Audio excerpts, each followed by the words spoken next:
말씀의 능력으로 정면 승부하라 라는 제목으로 함께 은혜를 나누고자 합니다. 성도 여러분, 말씀의 능력은 변화의 능력입니다. 너무나도 잘 아는 사실입니다. 그런데 우리를 변화시키는 것이 부분적으로만 변화를 시키는 것이 아니라 우리의 삶을 총체적으로 변화시키며 우리의 매일 삶 가운데에서 영적인 부흥을 경험케 하신다라고 하는 사실입니다. 중요한 사실은 각자의 문화 그리고 정서, 상황이 아무리 다를지라도 하나님의 말씀은 그 모든 것들을 뛰어넘으며 우리에게 능력과 변화를 주신다라는 것을 우리는 반드시 믿어야만 하는 것입니다.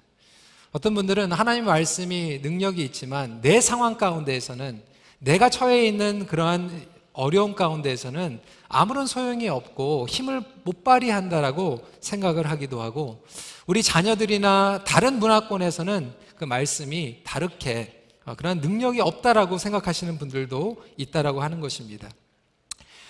제가 종종 요즘 이제 EM 목회를 하다가 이제 KM 목회를 이제 같이 하다 보니까 우리 후배 전도사님이나 목사님들하고 만날 기회가 생기면 항상 저한테 물어보는 게 그렇습니다. 목사님, EM하고 KM이 다른 게 뭡니까? 이렇게 많이 물어봅니다. 어떤 분은 이렇게 얘기를 하잖아요. EM은 기억나시죠? Easy Ministry. 그리고 KM은 Killing Ministry. 뭐 이렇게 말씀하시는 분들도 있는데, 저는 뭐 그렇게 생각하지는 않습니다. 그런데 목회의 본질은 다 똑같거든요. 목회의 본질은 하나님의 말씀을 붙잡고 그 말씀대로 선포하고 그 말씀대로 성도들을 이끌어가는 그 목회의 본질은 똑같습니다. 그렇지만 목회의 상황과 적용은 다르게 일어날 수밖에 없다라고 하는 것이죠. 그 말씀을 적용하는 것이 EM 안에서는 다르게 상황화 적용이 일어나게 되고 KM에서도 또 다르게 적용하고 상황화가 일어나게 됩니다. 제가 그걸 굉장히 많이 경험을 했어요.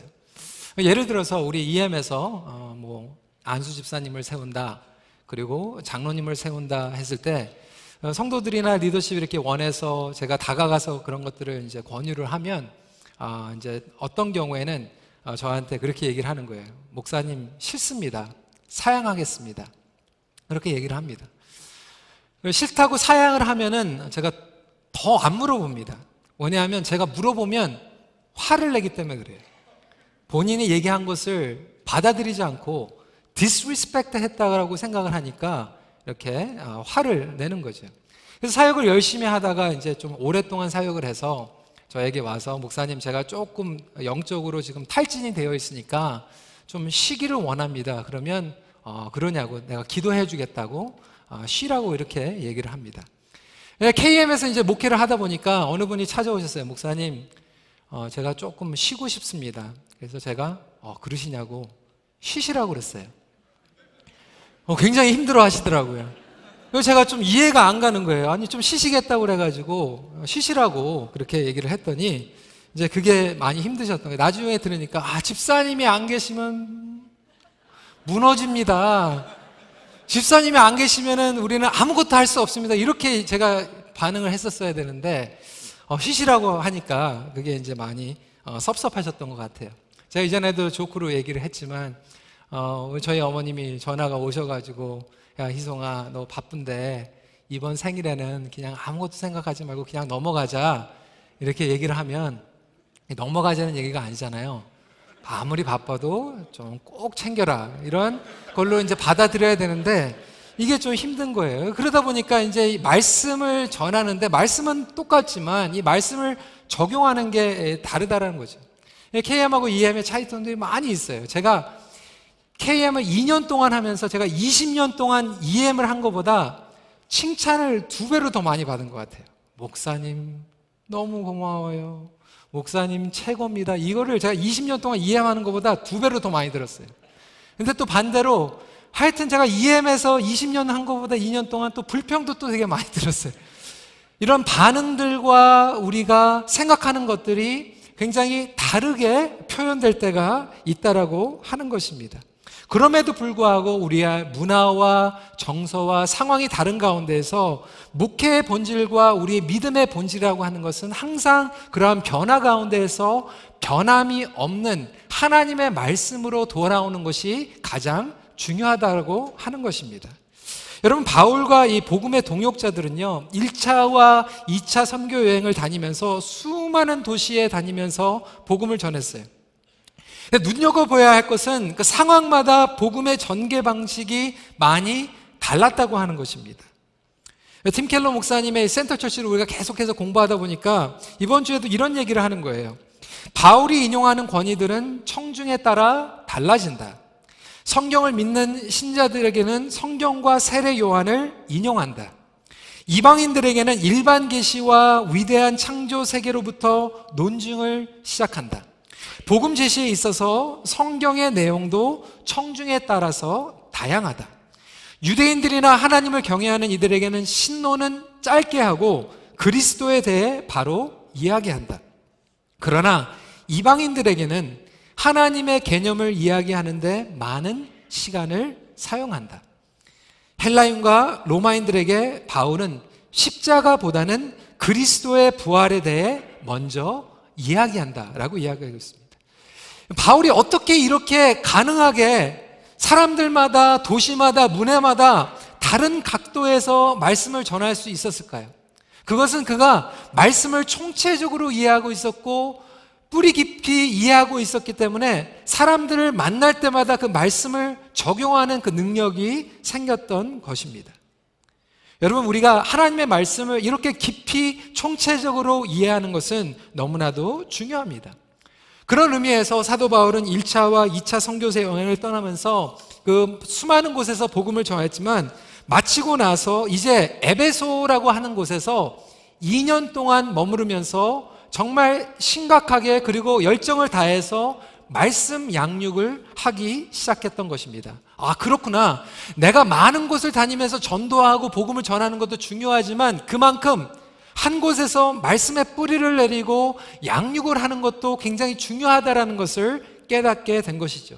그래서 에베소에서 두란노 서원이라고 하는 곳에서 2년 동안 본격적으로 말씀 양육을 하게 됩니다. 그랬더니 엄청난 변화와 영향력이 일어나게 됩니다. 성도 여러분, 이렇게 말씀에는 엄청난 변화와 영향력이 있다는 것을 믿으시길 주님의 이름으로 축원합니다. 성경은 매우 위험한 책이에요. Bible is a dangerous book. 모하메드 간디는 이렇게 얘기했어요. 그리스도인들의 손에는 모든 문명을 깨트릴 만한 폭발적인 능력의 책이 쥐어져 있다. 믿으십니까? 여러분들의 인생을 폭발적으로 변화시키실 능력이 이 안에 있다는 것을 믿으시기 바랍니다. 그런데 우리가 아멘을 하는데 왜 성경책을 안 읽습니까? 우리가 아멘을 하는데 왜 성경책을 신뢰하지 못하며 살아가고 있습니까? 말씀이 정말로 우리를 변화시킨다고 한다면 그 의미는 무엇일까요? 토로 트랜스포메이션이라고 얘기를 하고 있는데 첫 번째로 말씀은 우리의 내면 세계를 먼저 변화시킵니다. 모든 영역에서의 가치관이 있어요. 관계가 있습니다. 그래서 하나님을 온전히 깨달아가기 때문에 총체적인 변화가 말씀을 통해서 일어나게 되는데 하나님의 말씀이 선포가 되면 두 가지 반응이 일어나게 됩니다. 첫 번째 반응은 뭡니까? 순종하는 거예요. 말씀에 따라서 내 인생을 다 뒤집어 버리는 거예요. 그것이 순종입니다. 그런데 많은 경우에는 내 인생의 질서가 나름대로 가지고 있기 때문에 그것을 거부하고 비방하고 반항합니다. 이것이 일반적인 반응이에요. 심지어는 교회 다니는 분들, 신앙생활을 오래 하신 분들도 내가 가지고 있는 자아와 지적과 예술과 문화와 정서와 가치관과 전통과 이 말씀이 부닥치면 우리는 거부하는 경우가 더 많이 있다는 거예요. 9절 말씀 한번 읽어보겠습니다. 시작. 어떤 사람들은 마음이 굳어 순종하지 않고 무리 앞에서 이 도를 비방하거늘 바울이 그들을 떠나 제자들을 따로 세우고 두란노 서원에서 날마다 강론하니라. 어떤 사람들은 거부하는 거예요. 마음이 굳어졌어요. 그 이유는 왜 그렇습니까? 이미 내 안에 잘못된 질서가 잡혀져 있는 거예요. 그래서 내면 세계의 변화라는 것은 뭐를 의미하냐면 더 구체적으로 새로운 질서를 통해서 일어나게 됩니다. 진정한 변화는 여러분 우리 내면이 정원과도 마찬가지예요. garden. 여러분 집을 가지신 분들은 정원이 있잖아요. 잔디가 있습니다. 근데 인간의 죄성은 끊임없이 우리의 생각과 우리 마음 가운데서 잡초가 생기는 거예요. 가시덤불이 생기는 거예요. 말씀으로 계속 매일매일 닦지 않으면 내 안에 죄성이 있기 때문에 가시와 잡초와 이런 덤불과 같은 것들이 일어나게 되고 무질서하게 됩니다. 세상적인 기준과 나의 잘못된 가치와 고집과 정서와 전통이 질서를 말씀적으로 바꿔놓는 것이 아니라 내 마음대로 복잡하게 만들어버리는 거예요. 여러분, 하나님의 말씀은요, 혼돈 가운데서 질서를 세우시는 말씀인 줄 믿으시기 바랍니다. 그러니까 창세기 1장 2절은 이렇게 얘기하고 있어요. 땅이 혼돈하고 공허하며 흑암이 깊음 위에 있을 때 하나님의 말씀이 임하니까 그 창조의 질서가 바뀌어져 버리는 거예요. 순서가 바뀌어져 버리는 것입니다. 예를 들어서 하나님의 말씀을 믿는다라는 것은 단순히 그냥 지식적으로만 얻는 것이 아니라 내 내면에 있는 가치관과 질서의 순서가 다시 십자가의 구속과 부활의 능력으로 바뀌어져 버리는 것이 내면 세계의 변화를 이야기하고 있습니다. 근데 여러분, 우리를 움직이는 동기는 무엇입니까? 하나님의 말씀 때문에 우리가 움직이는 것이 아니라 아직도 끊임없이 내가 임의로 느끼고 있는 것에 의해서 우리는 결정하고 반응하면서 나아가고 있다는 거예요. 여러분, 지금 우리가 살고 있는 이 북미, 미국 정신없습니다. 혼란 가운데 있습니다. 도널드 트럼프가 대통령으로 당선된 후에도 지금 곳곳, 심지어는 초등학교에서도 지금 라이엇을 하고 있어요. 여러분, 왜 이런 라이엇이 일어납니까? 한마디로 뭐라고 얘기를 하냐면 fear, 두려움이에요. 혹시 대통령이 감정적으로 그냥 잘못 결정을 해가지고 미사일을 쏘버리면 어떻게 될 것인가? 혹시 다른 나라하고 외교를 잘못해가지고 적이 생기면 어떻게 할까? 아니, 지금 미국 안에 있는 불법 체류자들을 다 내쫓아버리면 우리 식구들은 어떻게 되는 건가 하는 그런 fear와 두려움이 지금 사람들을 움직이고 있다는 거예요. 여러분, 우리 대한민국은 어떻습니까? 한마디로 CNN 기자가 분석을 하면서 뭐라고 얘기하냐면 anger, 분노라고 하는 거예요. 그 기사를 읽어보니까 그래요. 아니, 한국의 대통령이 뭐 비리가 있는 것은 뭐 오늘 하루의 일이 아니라는 거예요. 원래 이전에도 한국의 대통령들은 비리가 많았다라는 거예요. 그런데 뭐 비리 때문에 지금 분노하는 것이 아니라 이해를 하지 못하는 그런 결정들이 일어나는 것이 이상했는데 나중에 보니까 이 비선실세라고 하면 엉뚱한 사람의 영향력 가운데에서 그런 엉뚱한 결정들이 일어난 거에 대해서 분노하고 있는 거 아니겠습니까? 우리가 인생을 살아가면서 이러한 두려움과 이러한 분노들이 너무나도 많이 일어나고 있다는 거예요. 심지어는 이제 대통령 선거를 미국에서 하면서 도널드 트럼프하고 힐러리 클린턴하고 연설을 하고 디베이트를 하는데 미국 국민들이 둘 다 못 믿겠다라는 거예요. 트럼프도 못 믿겠고 힐러리도 못 믿겠다 그래가지고 이번 대통령 선거에 다른 예전에 없었던 한 가지가 나왔는데 그게 뭐냐면 fact check. 대통령 후보자가 연설하는 것이 진짜인가 아닌가를 연설이 끝나자마자 팩트 체크를 해가지고 진짜인가 거짓말인가를 계속해서 체크하는 거예요. 여러분, 이러한 팩트 체크는 너무나도 중요합니다. 어떤 분들은요, 뉴스, 공적으로 나온 그 뉴스가 아니고 이상한 막 이렇게 지라시 소문으로 이렇게 도는 거 가지고 그게 정말 사실인 것처럼 이렇게 얘기하고 반응할 때가 있고요. 어떨 때는 어느 분이 이제 영상을 봤는데 그게 뉴스에서 나온 영상이 아니고 유튜브에서 누가 만든 영상인데 그거를 보고 나서 막 화가 나가지고 어떤 감정적으로 결정하는 일들도 보게 됩니다. 여러분, 우리 인생에서 이런 팩트 체크가 필요합니다. 다시 말해서 우리의 삶 가운데에서 진정한 하나님의 진리는 하나님의 말씀인 줄 믿으시기 바랍니다. 그래서 어떠한 결정을 할 때, 어떠한 반응을 할 때 우리는 항상 하나님의 말씀으로 돌아가서 팩트 체크를 하고 트루스를 체크하는 것이 중요하다고 하는 거예요. 그런 의미에서 제가 여러분들과 함께 나누기 원하는 것은 이 트루스 머더를 하는 버닉이라고 하는 학자가 얘기한 트루스 머더를 같이 소개하기 원합니다.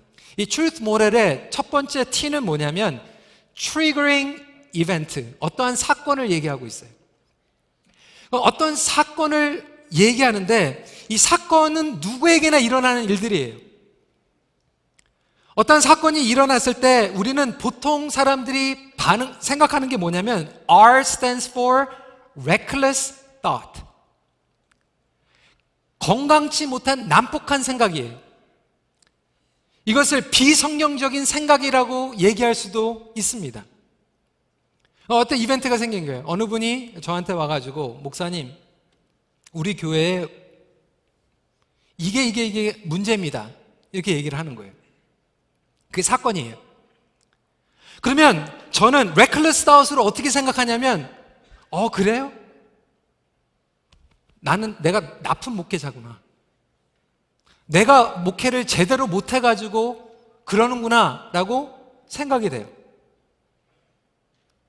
그러면은 그 reckless thought는 어디로 연결이 되냐면 unhealthy emotional response, 건강치 못한 감정의 반응이 일어나게 됩니다.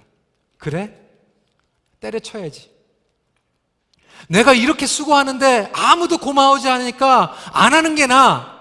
관도 집어쳐 하면서 비건강적인 반응으로 감정할 수 있다라고 하는 거예요. 여러분 이걸 가정에다 한번 적용을 해보세요. 여러분 티네이지 사춘기 아들이 사고를 쳤어요. 사건이 일어난 거죠. 사건이 일어났으면 reckless thought는 뭐냐면 이거 지금도 이렇게 사고 치면 나중에 싹수가 노랗다. 내가 나쁜 엄마인가 보다. 나는 실패한 아빠야. 이게 reckless thought이에요. 나중에는 그래 너도 죽고 나도 죽자. 내가 괜히 이민 와가지고 우리 인생 망쳐놓고 우리는 다 때려치자. 이게 건강하지 못한 감정의 반응이라고 하는 거예요. 여러분 이벤트는 항상 일어납니다. 근데 수많은 사람들이 예수를 믿는다고 하고 말씀을 믿는다고 하지만 우리의 생각은 아직도 비성경적인 reckless thought로 결정을 하고요. 그리고 건강하지 못하고 성경적이 아닌 감정으로 반응을 한다는 거예요. 여러분 일들은 굉장히 많이 일어납니다. 어저께도 어디 방문을 했다가 신방을 했다가 누가 제 차를 그냥 앞에다 그냥 푹 치고 가버렸어요. 사건이 일어난 거예요. reckless thought는 뭐냐면 이거 토요일날 밤에 주일 설교 준비해야 되는데 내가 집중하고 해야 되는데 어떻게 이런 일이 일어났을까? 내가 기도를 덜 한 게 아닌가? 별 생각이 막 드는 거예요. 그 별 생각이 다 들면 건강하지 못한 감정의 반응이 일어나게 된다는 거예요.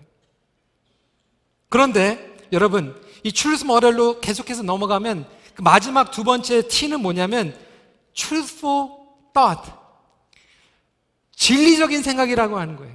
성경적인 생각을 이야기하고 있습니다.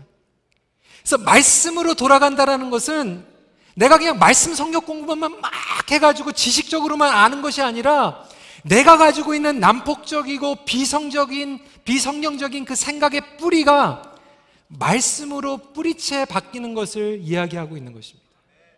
여러분 우리의 생각의 뿌리부터 바뀌지 않으면 여러분 말씀은요 맨날 데코레이션만 하는 거예요. 아이싱 올려놓는 거예요.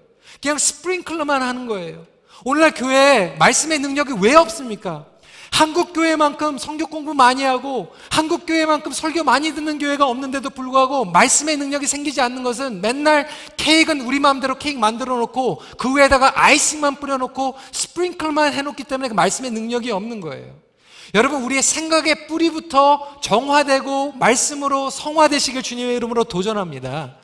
그래서 우리의 생각이 성경적인 생각으로 바뀔 때 마지막 H, healthy emotional response가 생기는 거예요.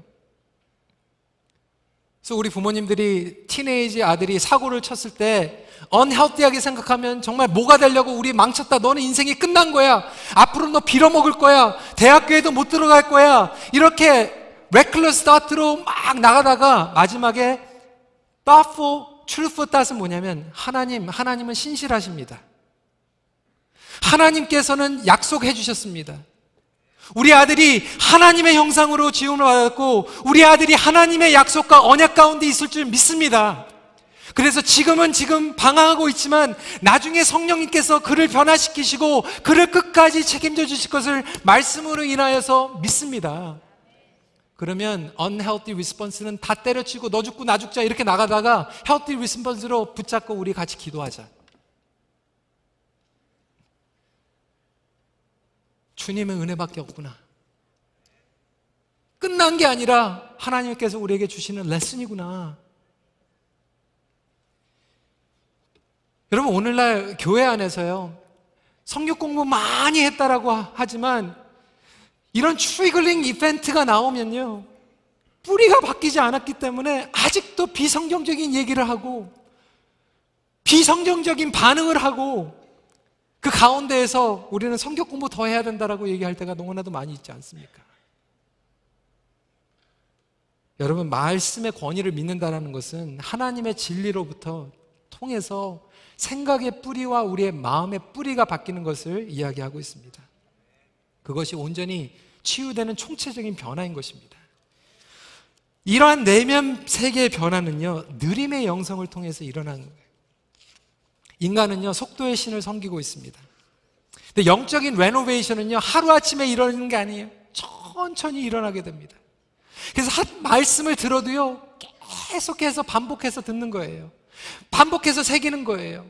어떤 분들은 이렇게 찬양할 때 똑같은 절을 계속해서 이렇게 반복하면 되게 힘들어 하시잖아요. 오늘도 의인은 믿음으로 살리라 계속 하는데 여러분, 반복을 하면서요, 뭐가 바뀌는 거냐면, 하나님, 제가 일주일 동안 정말로 힘들게 살아왔는데 오늘 그 찬양의 고백을 통하여서 믿음으로 살리라, 의인은 믿음으로 사는 겁니다라는 그 고백을 천천히 반복해서 함으로 말미암아 나의 생각의 뿌리가 바뀌어져 버리고 나의 반응의 뿌리가 바뀌어지는 일들이 말씀의 느림의 영성을 통해서 일어나게 된다는 것을 믿으시기 바랍니다.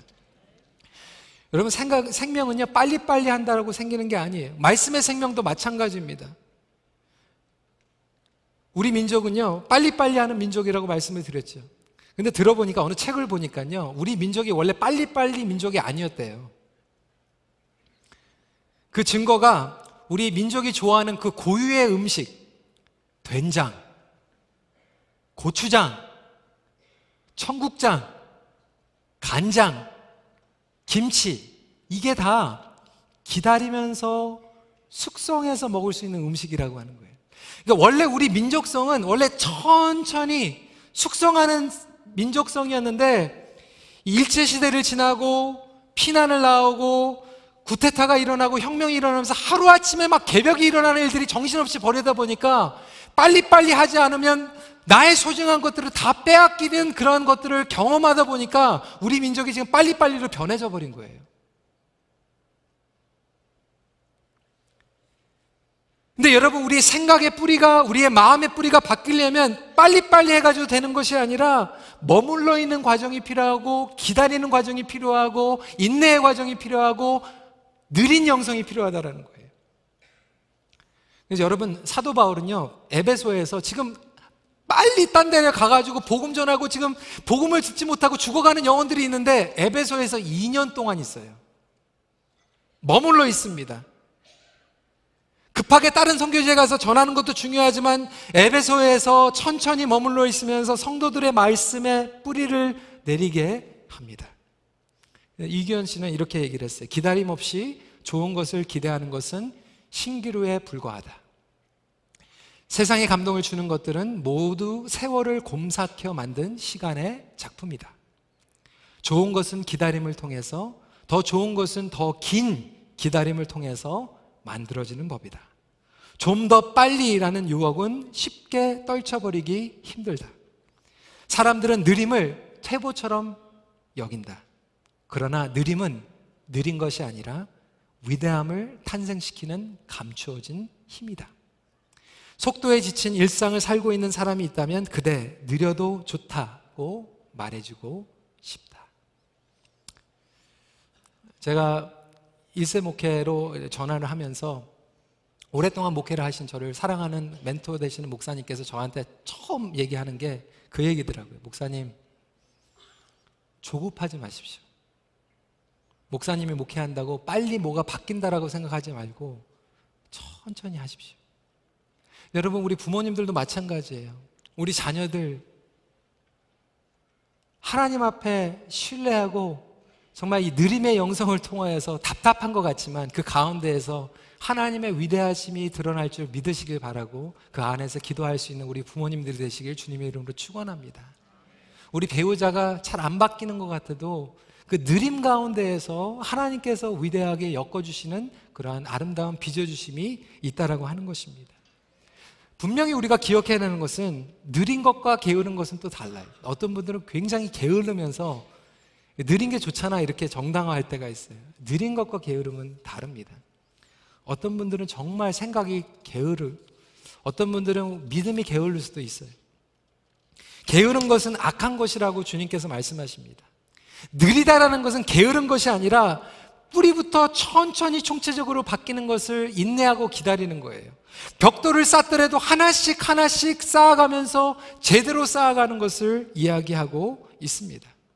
준비도 없이 대책도 없이 하는 것은 게으른 거지만 하나님의 말씀으로 늘 돌아와서 기본으로 우리의 삶과 생각과 나의 영혼이 순서가 바뀌는 놀라운 총체적인 변화는 느린 가운데에서도 정확하게 제대로 일어나게 된다는 것을 우리가 다시 한번 신뢰하고 나아가길 원합니다.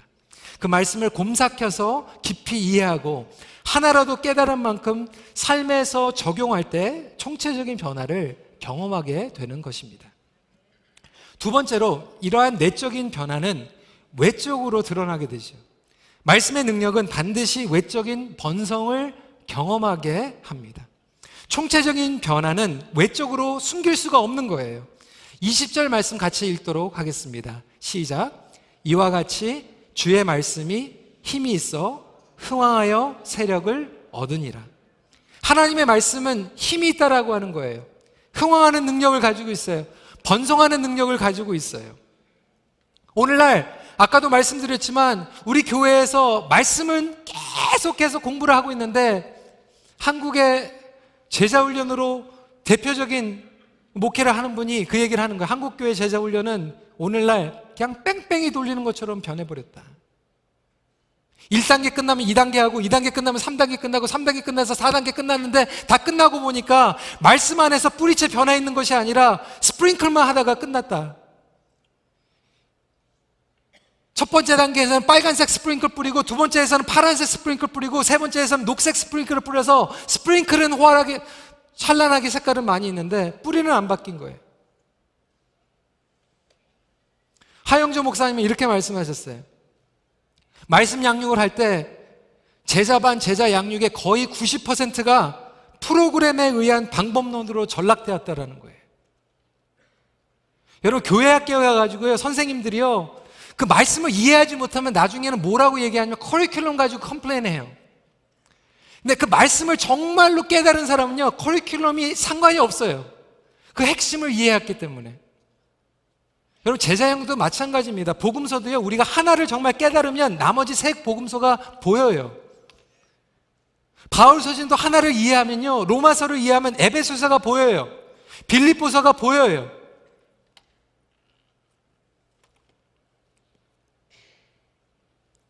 우리는 말씀을 방법론으로 이야기하고 있다고 하는 것입니다.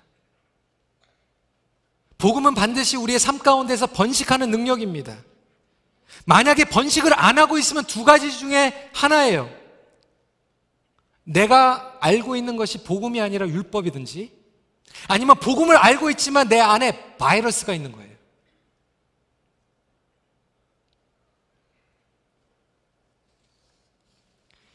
하지만 정말로 내가 복음을 붙잡고 있으면 그 말씀과 복음의 능력 때문에 우리는 매일매일 삶 가운데서 영적 전쟁을 승리할 줄 믿으시기 바랍니다. 외적인 번성이라는 것은 매일매일 삶 가운데 영적 전쟁을 승리하는 거예요. 오늘 11절 말씀 같이 읽겠습니다. 시작. 하나님이 바울의 손으로 놀라운 능력을 행하게 하시니. 바울의 능력은 어디에서 왔습니까? 악한 영들을 물러가게 하는 이 능력은 말씀에서 온 거예요. 그 비결은 하나님의 말씀밖에 없었어요. 기도의 형식이 아니었어요. 기도의 프로그램이 아니었어요. 말씀을 의지하면서 기도를 했기 때문에 그 기도의 능력이 말씀의 능력에서 비롯된 것입니다. 말씀에는 어두움을 물러가게 하는 능력이 있는 줄 믿으시기 바랍니다. 말씀은 악한 영들이 물러가는 능력이 있는 걸 믿으시기 바랍니다. 그런데 그것을 본 유대의 제사장 스게와의 7 아들이 똑같이 흉내를 내는 거예요. 근데 이 프로그램을 하니까 악한 영들이 안 나가는 거예요. 말씀이 없으니까. 기도는 흉내내는데, 기도는 똑같은 기도를 하고 있는데 말씀의 능력을 모르는 기도를 하고 있으니까 없어요. 15절에 이렇게 얘기하면, 악기가 대답하여 이르되 내가 예수도 알고 바울도 알거니와 너는 누구냐? 딱 얘기하는 거예요.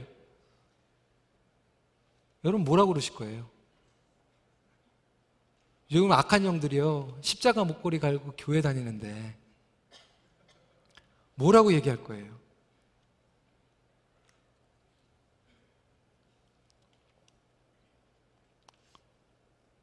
누구긴 누구냐? 나 하나님의 아들이다. 이렇게 얘기하면 되는 거예요. 누구긴 누구냐? 내가 하나님의 자녀다. 예수 그리스도의 보혈로 구속받은 하나님의 자녀다. 어쩔래? 이러고 나가면은 악한 영이 쫓아가는 거 아니겠습니까?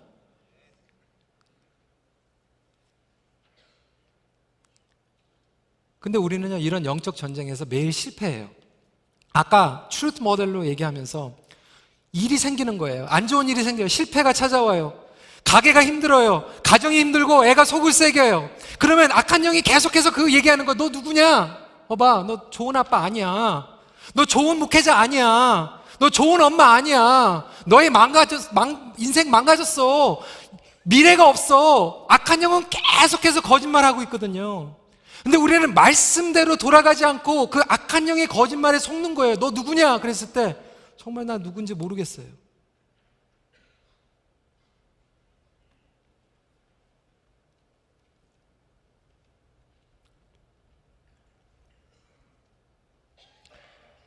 여러분들, 우리의 삶 가운데에서 실패가 일어나는 이유가 말씀을 능력을 붙잡지 않고 기도는 흉내는 내는데, 신앙생활 흉내는 내는데 악한 영들이 우리에게 계속해서 끊임없이 너는 실패자야, 너는 아무것도 아니야 하는 그 음성을 말씀으로 정화시키지는 못하니까 맨날 지는 거예요. 실패감. 월요일부터 토요일까지 그냥 실패감 가운데에서, 좌절감 가운데에서 찌들려 있다가, 여러분, 교회 리더십도 영적 전쟁입니다. 교회에 어떠한 사건이 일어나고 어떠한 일들이 일어났을 때 비성경적인 생각과 비성경적인 반응을 하는가? 사단에 지는 거죠. 그때마다 어려운 것을 인정하지만 성경적인 생각과 성경적인 반응으로 돌아가는 것이 영적 전쟁의 승리라는 것을 기억할 수 있길 주님의 이름으로 축원합니다. 여러분, 가정도요, 영적 전쟁터예요. 그뿐입니까? 두 번째로, 말씀의 능력은 삶의 우상을 불태워버립니다. 여러분, 아까도 복음이 있는데 번성되지 못하는 것은 바이러스 때문이라고 말씀드렸어요. 바이러스는 우상이에요. 바이러스는 죄예요. 우리 영혼의 그 가든 가운데에서, 정원 가운데서 순서가 뒤바뀌어져 버린 것이 우상이에요. 하나님이 넘버원이 아니라 하나님이 넘버2가 되고 하나님의 넘버3가 만들어버린 것이 우상이라는 거예요. 그게 바이러스예요. 사도 바울은 수많은 도시들을 다니면서 사람들마다 다른 우상을 가지고 있다는 것을 깨닫게 됩니다. 유대인들의 우상은 무엇이었습니까? 율법이 우상이었고 자기의 의가 우상이었어요. 이방인들의 우상은 가짜 신들이, 그리고 재물의 신들이, 정욕의 신들이 우상이었어요. 여러분, 마찬가지로요, 교회 바깥에 있는 사람들의 우상하고요, 교회 안에 있는 사람들의 우상이 다 다릅니다. 교회 안에 계신 분들의 우상은 무엇입니까? 제가 KM하고 EM을 하면서 KM에 있는 우상이 무엇인가? 다 그런 건 아니에요. 근데 많은 경우에는요, 인정받는 것,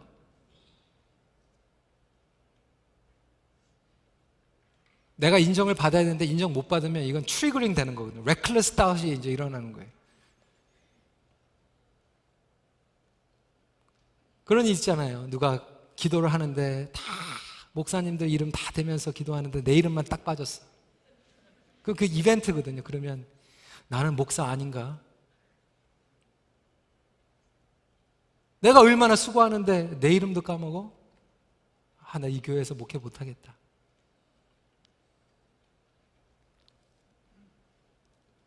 나의 의가 우상이 될 때가 있고요, 나의 자녀의 형통이 우상이 될 때가 많아요. 여러분, 한국에 지금 교회가 지금 꽉 찼어요. 왜? 수능시험. 교회 안 나오다가 이때면 꽉 찹니다. 근데 절도 꽉 차요. 이게 교회 안에 우상이에요. 자식 잘 되라고 예배를 드리거든요. 근데 말씀을 전하는데 자식들이 좋은 대학에 좋은 직장에 가는 것보다 하나님의 비전에서 순종해서 복음 전하는 게 더 중요한 겁니다. 그러면 기분 나쁘죠. 거부 반응이 일어나죠. 우리 2세들은 우상이 무엇일까? 보니까 캐네디언 드림, 이게 우상이더라고요. 캐네디언 드림. 캐네디언 드림이 뭔가? 여러분 뭔지 아세요? 아메리칸 드림은 뭔가 알 것 같은데 캐네디언 드림이 뭔가? 제가 2세들한테 이렇게 물어보니까 I don't know. 미국 사람이 안 되는 게 캐나다 드림이 아닌가요? 뭐 이렇게 또 얘기하는 사람들도, 이 캐나다의 정체성이 이렇게 별로 없어요. 근데 곰곰이 생각하다 보니까 이 캐나다에 사는 사람들의 드림이 뭐냐면 좋은 집에 이사 가서 몰개지를 다 페이하는 게 캐네디언 드림이에요. 그 언젠가 그 몰개지를 페이하는, 여러분 우리 성도님들, 우리 장로님들, 우리 재정부 드림이 뭡니까? 우리 그날 우리 성전 하나님 앞에 몰개지 다 갖고 입당 봉헌하는, 그게 우리의 드림입니까? 이 캐네디언 드림이 우상이 되어버리니까 안정적인 삶이 우상이 되어버리는 거예요. 그래서 하나님의 말씀이 나에게 도전적으로 왔는데 나의 안정적인 생활의 패턴이 깨지는 게 두려워가지고 순종 못하는 거예요. 헌신 못하는 거예요. 그거 아닙니까?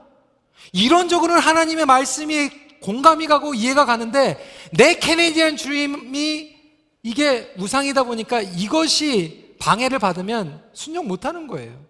여러분, 그게 우상입니다.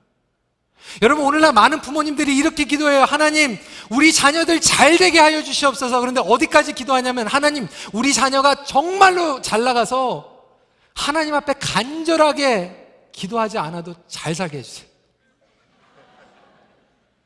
그거 아닙니까?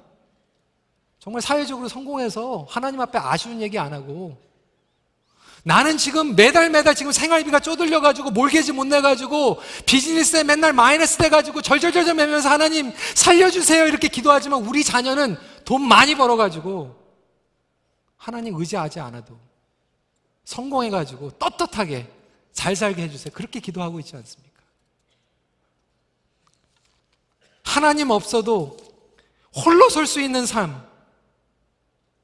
여러분, 하나님 없으면 한순간도 견디지 못하는 삶이 말씀에 뿌리를 내린 삶이라는 것을 인정하시기 바랍니다. 말씀을 깨달아가면요, 그리고 뿌리 깊이 나의 생각과 마음의 뿌리가 정화되고 성화되기 시작하면 나의 삶의 순서가 바뀌어져 있는 것이 보여요. 나의 삶이 말씀에서 비껴가 있는 것을 깨닫게 됩니다. 나의 삶을 무너뜨린 원인들을 깨닫게 돼요. 그것들이 우상인 것을 자복하면서 기도하기 시작합니다. 18절, 19절 말씀 같이 읽도록 하겠습니다. 시작. 믿은 사람들이 많이 와서 자복하여 행한 일을 알리며 또 마술을 행하던 많은 사람들이 그 책을 모아 가지고 와서 은 5만이나 되더라. 사도 바울이 이거 잘못된 겁니다 얘기 안 해줬는데도 불구하고 말씀이 들어오니까 우상이 뭔지 깨닫게 되는 거예요. 자기들이 스스로 자백하고 회개하고 있어요. 자기들이 스스로 그 마술책들을 가지고 와가지고 은 5만이나 되는 그 비싼 재산들을 불태우기 시작합니다. 여러분, 이것이 말씀의 능력인 줄 믿으시기 바랍니다. 우리가 조용히 즐기고 있는 그 우상들까지도 누가 가르쳐주지 않았는데 말씀을 읽다 보니까 죄구나 우상이구나 깨닫게 되면서 불태우고 포기하게 됩니다. 여러분, 가장 심각한 죄는요, 말씀만으로 충분하지 않다라고 생각하는 그 생각 자체가 가장 큰 죄예요. 제가 부끄러운 고백하겠습니다. 13년 전에 다시 큰빛교회로 돌아와서 영어 목회를 했습니다. 한 7년째 되는 해에 저에게 영적인 슬럼프가 찾아왔습니다. 그 영적인 슬럼프의 이유는 이거였어요. 제가 매주 열심히 말씀을 준비하고 말씀을 전했어요. 6년이 되고 7년이 됐는데 가만 그 말씀을 전하다가 우리 성도들의 모습을 딱 보는데 어느 날 주일날 딱 내가 아무리 말씀을 전한 것 같은데 어떻게 저렇게 변하지가 않을까? 그 생각이 딱 들어왔어요.